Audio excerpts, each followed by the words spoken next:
We can watch all these videos where we see boxes on flat planes and horizon lines or eye level lines and vanishing points coming off from the corners of the boxes.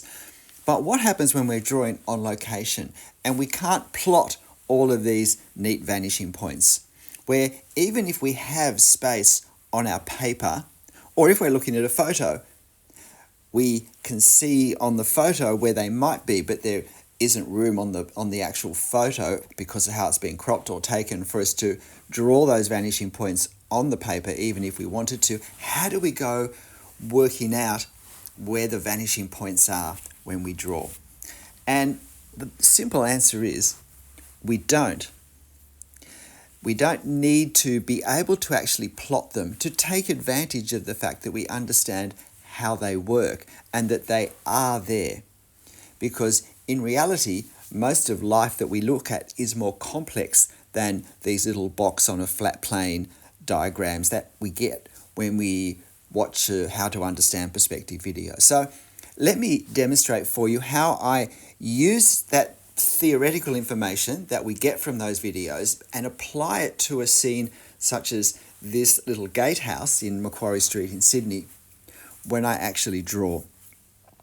So the first thing we do, and this is obviously a freehand pen drawing directly in pen, there's no pencil work, and you're watching this at double my actual drawing speed.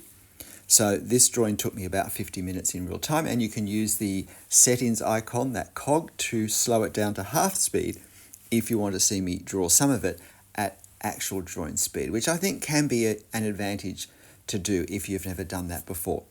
But with the perspective, the first thing I do is I look at the scene, and again, this is just as important if it's in front of me or if I'm looking at a photo. And I work out where eye level is. I use the word eye level rather than horizon line because I think eye level tells us what it is. And the horizon line, the word horizon, I think can introduce some confusion. So find the eye level line, because I know from those perspective theory videos that the eye level will give me a horizontal line across the whole scene. Not just in any one part, but for every, if you like, horizontal line that's in this scene, however things are angled, I will actually get a horizontal line at eye level. So to find eye level, when we don't have it already drawn in on a teaching video, to find eye level, I start looking at the angled lines down one face of something. In this case, we've got the front of the kiosk here, the gatehouse. And so I find a line, and let's take that closest window that we have, sort of right in the center of our scene. I look at this window and I think, okay, the top of the window is a horizontal line that goes along Macquarie Street. So which way does it angle? Is it going up or down? And this one, in my thinking, because I'm right-handed, so I tend to move from left to right, I think this line's angling down. So now I drop to the next horizontal parallel line, and that's actually the bottom of the window, and I ask myself, is it going up or down? And in this case, it's going up slightly. So what that tells me is that the angles have changed direction. And that's what happens after they pass through eye level. So I know that eye level is going to be between these two lines. Eye level is going to be somewhere in the window. And that makes sense because I stood in the street and I took this photo, and I can remember, and we can work out from the scale of the gate next to it, that yes, a person's head's probably going to be somewhere in the middle of that window. So, but estimating where someone's head would be is not always an accurate way. So it's not good to rely on that. I could have been crouching down when I took this, or I could have been standing on a seat or something. So we need to actually look at the angles to work out where eye level is. Now, the other thing to remember is that there's obviously no horizontal line in this on that face of the gatehouse where eye level actually is. But I can actually reduce it further. I can work out more accurately where it is, because if I look at the top angle, it's angled a certain amount. If I look at the bottom line, it's angled the other direction, but it's not angled as much. And that tells me that it's closer to eye level than the top. So eye level isn't going to be in the center of this window. It's actually going to be closer towards the bottom. Another thing I can do, though, is I can look at something else in this scene, because we know that eye level is the same for every object that we have here. If I look at that gate, I can look at the bands of wrought iron pattern, and they follow the same perspective pattern. They follow the fan shape, but all of these lines are below eye level because they all angle up. And if I look at the very top banding, and if I look at the curved line, now while curved lines don't follow the perspective angles, the curved line does flatten towards the right-hand edge. And in that flattened part, I can see that it's still very slightly angling up. If we look at the horizontal band on that, if you like, cylindrical gatepost that we have there, I can see that it's almost horizontal. It's not very curved. So that tells me, but it is very slightly curved upwards. That tells me eye level's below that. So by looking at these things, we can work out approximately where eye level is. And the reason why it's important to work out eye level is because above eye level, every line will angle more and more. And below eye level, every line will angle more and more, but in the opposite direction. And of course, eye level may not be in the center of all of our horizontal lines. So there may be more lines angling more and more in one direction, more commonly upwards if something is high, but just as possibly in the angled lines downward if we're high looking down on a subject, because then our eye level will be higher. Our eye level will be closer to the top of the structure rather than closer to the bottom. And so now the important thing is to be remembering that these horizontal lines, as they angle, as our object moves away from us, as they angle, the angle increases above eye level, and this creates a fan-shaped pattern. If we think of the ribs of a fan that we open to cool ourselves with, if we make one of those ribs horizontal to how we're looking at it, and that can represent eye level, then the ribs above it increase in angle and the ribs below it increase in angle. Now, of course, on a fan, the space between those ribs are all equal, and that's not going to be the case in a real-life perspective drawing. But what will be the same is that the higher up, the further away the ribs go from that horizontal one, the greater the angle in reference to that horizontal one, and the same in the other direction. So now the important thing for me is always to look at what's the highest angled line in each direction. And in this case, if we look at that triangular pediment, decorative pediment, that's going down the street, the one that sits over the fairly fancy archway, that's probably the highest horizontal line that's in the same plane, that's parallel to all the lines we're looking at that we have in this. Now I look at that angle and I really want to get a sense of how strong that angle is.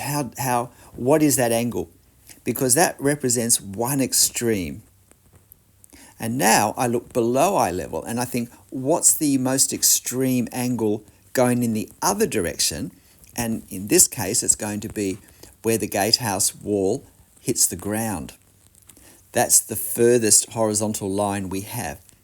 And I look at that angle and I can see that it's not as steep as the top one in the other direction. They're not the same angle, but it's still a considerably noticeable angle. So all of the, if you like, horizontal lines between that bottom line on the footpath and that top line just under the triangle there, every horizontal line has to fit the fan shape from one to the other. And at eye level, there'll be no angle. That somewhere when we pass, somewhere between that decorative band on the pillar next to the gate and the bottom of the window. Somewhere between the two of those, there would have been a straight line. And so if there had been one in the structure. And so below that, the angles increase. Above that, the angles increase. I hope this makes sense, because as you can see, I don't need to actually plot my vanishing points. I don't need to work out where they are. And look, there are ways we can plot them when we don't have room on the paper, on our drawing paper, or on our reference to work out where they are. And I do have a video on how to do that. But far more frequently when we're drawing, we're not wanting to go down to that sort of mathematical calculation. We're wanting to do a nice sketch. You can see what I'm doing now though, and this is another, if you like, very practical and approximate way of helping us eyeball the angles, is I use my pen to measure the angle and to slide across. And you can do this in real life as well. We hold the pen in front of us, shut one eye, hold the pen in front of the other eye, and align it with the angle we want to draw, and then just bring the pen straight down onto our paper. It is actually, I mean, it sounds as dodgy as anything, but it's actually easy enough to become quite skillful at doing, to get quite accurate results, or to check what we've already drawn. So I can recommend having a go at that. And one thing I often like to do is I put a dot where I think the angle is going to be, and then I do the pen thing, and I check my guesstimate. I check my eyeballing, and that helps me to get a sense of, am I estimating correctly? Am I seeing it correctly? And if not, are my angles usually too steep or too shallow? Because that can help me make adjustments in my eyeballing. Another thing this drawing is a good example of, I think, just to change the subject for a second. And please hit the like button if you're finding this helpful or even just interesting. Another good example of this diagram, this drawing is capturing the effect of architectural detail without drawing all the detail. So if we look at this, because there are lots of horizontal bands of decoration that recess back or come outwards, there's the face, the plane of whatever the main architectural detail is, but there's little strips that come out, little squarish strips that come out, can come out one on top of the other if we look at the tops of the columns, can come out several times if we look at the bottom of the pediment and the triangular sides of the pediment. If we look at the roof, there's a lot more. Some of them are curved rather than on straight edges.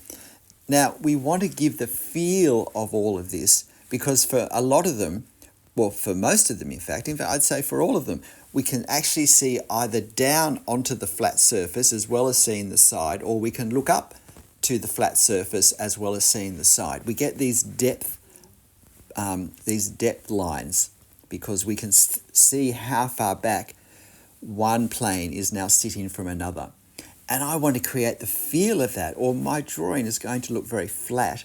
We won't get the wonderful sense of flat planes constantly moving towards us or away from us that we get in life.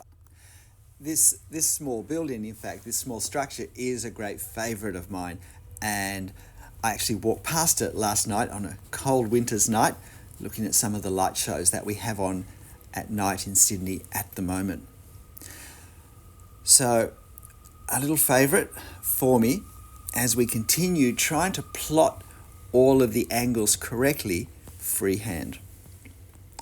Now,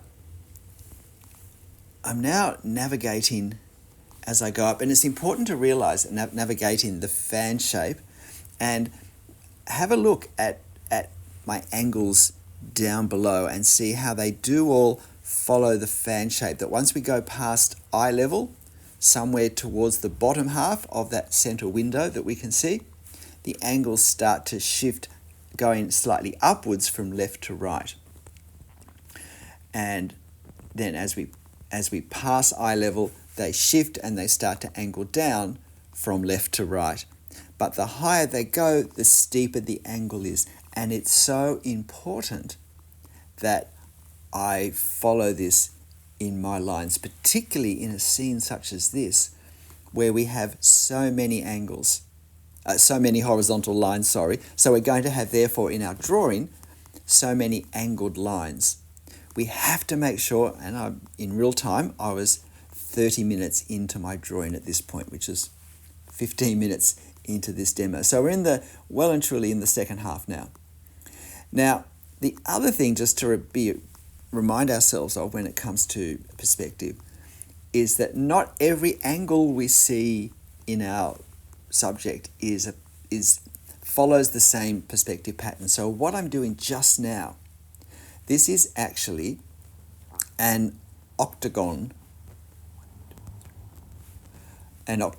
box that sits on top of the square box. And what it means is not all the angles are parallel or at right angles to the fundamental box shape. So the ones that are follow the pattern. But there's one very important one that doesn't, and that's that one. If you look at now that rounded corner that we have there, and above that there's a bit of a half a ball decoration. Those lines just touching that and above that, that's an angle that's cutting the corner of two sides of this squared off dome shape. Now that's not parallel to the front or the side, and therefore it doesn't follow the same pattern. I mean, ultimately, if we were to join those two lines together and draw them a long way off to the right, very long way off to the right, they would hit the same eye level. But in terms of this, I need to realize that they're not going to follow the same angles as the other angles that we have here. And so I just need to observe them carefully. And the same is true for the tops of these triangular pediments. They're not going to follow the same fan-shaped pattern as each side of the box that makes up the gatehouse. It's actually like two boxes stuck to each other. But because the boxes are all parallel or at right angles to each other, all the lines on one side that are horizontal will join on one vanishing point, and all the lines that go off to the left-hand side as well, the angle isn't as great, but all the lines that go off there will eventually join up together as well. But when we have angles that aren't part of that parallel right angle structure, we simply have to observe them carefully and draw the angle that we see. So now I'm doing a bit of hatching. I want to create the sense of three dimensions that we have here. And so I'm using the shaded and shadowed areas as a way of helping me create a sense of the depth of space. Generally, this whole structure is in shade, and so there aren't really strong contrasts of light and dark on the outside because the whole thing is shaded, but there is also a fair bit of light bouncing from under the tree off other things around it. We can see in the distance in the upper left section that there's quite strong sunlight hitting the parts of the building that aren't shaded or shadowed. So there is light bouncing around, and so it's lighting up things more evenly than perhaps would happen normally. But these inside the gatehouse areas, they are still in dark shadow, and we want to take advantage of that because, as I said, they will create the sense of three dimensions here. So starting to, now you'll notice I haven't drawn this with any pencil. This is freehand, and so I'm eyeballing things. And one thing I find is that when I'm going along the facade of a building, so from where I started and went to the right to this wall that's moving down along the street, when I'm working out how far across to go each time, I find it very helpful not to look at the perspective angles, but simply to look at the horizontal distance that is in my reference, and then to try and estimate that in my drawing. I find that if I follow along one of the diagonal lines to try and get a sense of how far to go, I almost always go too far. So at that point, now I have to adjust it obviously for the scale that I'm drawing at. If I'm drawing larger than my reference, then I need to correspondingly make it a larger distance.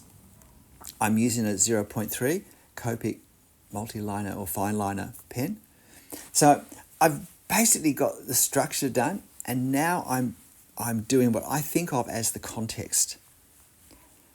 I'm adding the things that show that this isn't just a little structure floating in space, but I want to put the context in. I want to put the things around it in so that they don't so that there's no risk of them stealing the show. I want the architecture to be the star of this scene, and I've carefully taken the photo and cropped it, I think, to show the architecture at its most interesting. So I don't want to end up drawing anything else that's going to take too much attention away for any reason, either because it's more detailed or it's darker or there's more ink on it. And so I'm doing what's around it fairly briskly and with a fairly light touch, and simplifying the detail as well. I'm not going to draw all of these leaves because I think that is going to compete too much. But I do want to give a sense of this whole area is overshadowed by these incredibly beautiful large trees going down Macquarie Street that are well over 100 years old. They seem to have been just as big as this when I was a kid, so they are certainly very old, and they are actually protected. They have heritage orders on them, the trees in Macquarie Street. So a little more hatching for the shade as well as the shadow effects. If you don't know the difference between shade and shadow, it's really helpful to understand that. And I have a video on that, and it has colour implications as well, which I never knew until I learnt it, though they aren't particularly important for me most of the time, because since I learnt about it all, I've only been drawing in black and white. So now I'm just doing a few adjustments to create a little more darkness in some of these areas that are closest, that have more attention, because that will help them grab the eye more. And I'm very much aware that I haven't done the gatehouse, the gate of the gatehouse yet. So that's the next challenge. And look, what I think of as these support acts. Now, notice how these lines get closer together. That's foreshortening at work. That's the other perspective I think of it as. As something moves away, it gets smaller, and it gets smaller in height, and that's what creates the perspective angle, because one end of the building is actually further away from us, and so it's shorter than the closer end, even though in life they're the same size, and that creates the angle. But things also become smaller, if you like, horizontally, and that means when things move further away, even though gaps between something may be the same, they appear to get smaller. And even though there might be repeated elements, especially in architecture, that are the same width, they appear to get thinner as they move further away. So that's an important part of capturing the accurate perspective, is to get the foreshortening correct. And the foreshortening is most evident in this gate. And so capturing the effect of the wrought iron detail is another great example of how we need to try and capture the effect rather than draw the detail. If I try and overdraw this detail and make it too precise, it will actually stand out more than the architecture. So I have to keep my line work, the way I've put the ink lines and marks on the paper, with the same degree of briskness, and stylistically I have to keep it the same as the rest, but even a little bit looser, because that will help give the sense of peripheral detail, not the main event. The main event is usually what's in the center, because that's what we're looking at. So trying to put in some hatching there without making my railing disappear. But we do need to put just as much effort into these support acts. That's not quite the same as the same amount of time, but we need to give them our best consideration, because otherwise they'll become a weakness in our drawing, and that's not what we want. So we need to keep some creative energy and brain power left. A few little dots just to indicate the little leaf litter and stuff that comes up against it. G'day, I'm Stephen Travers. Look, hope you found this interesting. Perspective is great to understand, but most of the time in real life, we can't get rulers out and draw vanishing points. So I hope this approach, this way of thinking I have, is helpful for you. But whatever you do, however you do it, make sure you have fun. I'll see you next time. Bye.